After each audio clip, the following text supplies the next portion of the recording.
табан астында болары сөзсіз. Құрметті аналар, әйелдер, қазіргі орындайтын әніміз сіздердің құрметтеріңізге арналады.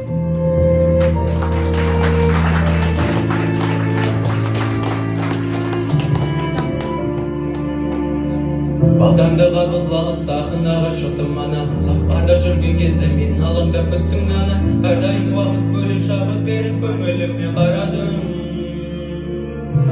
Я мама, әр сөзін алтынның бағылып барманы, біз үшін жаныңды арнадың, бәрі де сенің арқан ана жан, ана жан.